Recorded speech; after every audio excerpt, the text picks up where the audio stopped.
여러분, 인간의 생명은 과연 어떻게 시작되는 걸까요?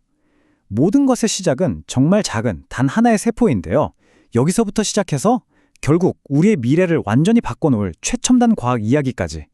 오늘 이 생명의 청사진이 어떻게 만들어지는지 그 놀라운 여정을 저와 함께 떠나보시죠. 자, 한번 상상해 보세요. 경쟁자가 무려 2억 5천만 명. 그런데 우승자는 딱 한 명뿐인 그런 경주가 있다면요? 정말 상상만 해도 어마어마하죠? 이게 바로 우리 모두의 생명이 시작되는 아주 극적인 이야기의 첫 장면입니다. 네, 맞습니다. 모든 것의 시작은 바로 이 믿기 힘든 경주에서부터입니다. 이 정자의 여정이라는 게요, 정말 무슨 대서사시 같아요. 한번 보세요.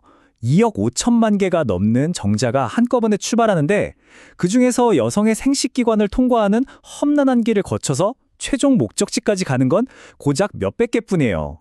그리고 결국 단 하나의 정자만이 난자의 벽을 뚫고 들어가게 되는 거죠.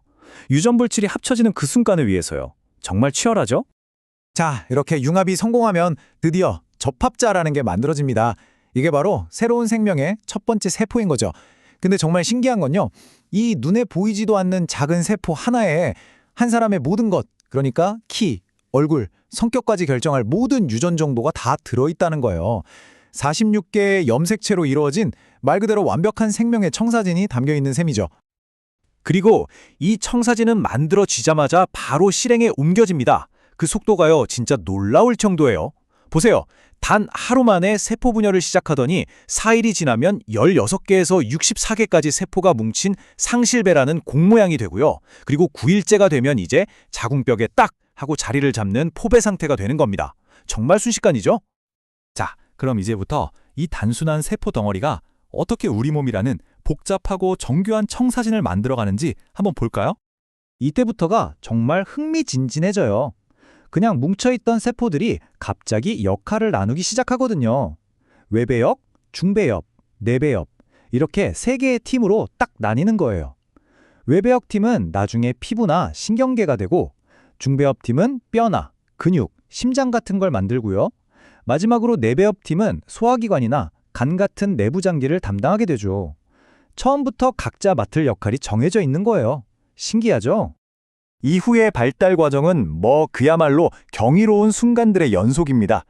불과 22일째가 되면요, 아직은 단순한 관 모양이지만 심장이 뛰기 시작해요. 쿵쿵 하고요. 그리고 3개월이 되면 우리가 아는 거의 모든 주요 장기들이 자리를 잡기 시작하고 이제 태아라고 불리게 됩니다. 그러다 7개월 차가 되면 수개월 동안 조용히 만들어지던 눈을 드디어 떠서 빛에 반응하기 시작하는 거죠. 근데 진짜 놀라운 건 따로 있습니다. 바로 뇌의 발달인데요.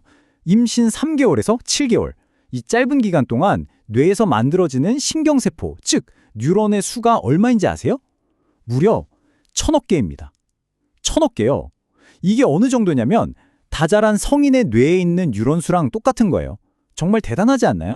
자, 지금까지 정말 완벽에 가까운 생명의 탄생 과정을 지켜봤습니다. 그런데 만약 이 완벽한 청사진에 아주 작은 오류라도 생긴다면 어떻게 될까요? 여기서부터 이야기는 조금 다른 방향으로 흘러갑니다. 바로 암이라는 문제가 생기는 거죠. 정상세포와 암세포, 이 둘의 가장 큰 차이점이 뭔지 아시나요? 정상세포는요, 이제 그만 분열해, 이제 사라져야 할 시간이야 같은 신호를 아주 잘 듣는 모범생 같아요. 그런데 암세포는 이런 신호를 그냥 다 무시해버리는 반란군 같은 존재인 거죠. 죽지도 않고 끝없이 자기 멋대로 분열해서 결국 몸속에 종양이라는 덩어리를 만들어내는 겁니다. 그런데 암이 정말 무서운 진짜 이유는 따로 있어요. 바로 전이 때문입니다. 이게 뭐냐면 암세포가 자기가 처음 생겨난 곳에 얌전히 있는 게 아니라 거기서 똑 떨어져 나와서 혈관이나 림프계를 타고 온몸을 돌아다니는 거예요. 그러다가 다른 곳에 자리를 잡고 또 새로운 종양을 만드는 거죠. 이것 때문에 암 치료가 그렇게 힘든 겁니다. 하지만 이야기가 이렇게 절망적으로 끝나진 않습니다. 우리 인류는 이 무서운 질병에 맞서기 위해서 정말 놀라운 의학의 새로운 지평을 열어가고 있거든요. 그 선두에 있는 게 바로 나노의학입니다. 이건 마치 우리 몸속으로 들어가는 초소형 유도 미사일이라고 생각하시면 쉬워요. 세포보다도 수천 배나 작은 나노 로봇들이 몸속을 헤집고 다니면서 다른 건강한 세포는 하나도 건드리지 않고 오직 암세포만 딱 찾아서 공격하는 거죠. 정말 대단하죠? 이제 곧 장기 이식 수술이 옛날 이야기가 될지도 모릅니다. 바로 장기 재생 기술 덕분인데요. 이건 말 그대로 실험실에서 새로운 장기를 키워내는 거예요. 근데 중요한 건 다른 사람의 세포가 아니라 바로 환자 자기 자신의 세포를 쓴다는 거죠. 그러니까 내 몸에 딱 맞는 맞춤형 장기가 만들어지는 거라 거부 반응 같은 위험이 아예 없는 겁니다. 생체공학, 즉 바이오닉스는 여기서 한 걸음 더 나아갑니다. 인공심장은 이미 현실이 됐고요. 심지어 뇌에서 생각하는 것만으로 움직이는 인공 팔다리까지 개발됐어요. 영화에서나 보던 일들이죠. 이렇게 잃어버린 신체 기능을 최첨단 기술로 복원하는 시대가 바로 눈앞에 와 있는 겁니다. 이 말이 현대의학이 어디까지 내다보고 있는지를 정말 잘 보여주는 것 같아요. 더 안전하고 더 간단하고 더 효과적인 의학, 심지어 영원히 살 수 있는 가능성에 대해 상상하지 못할 이유가 있을까요?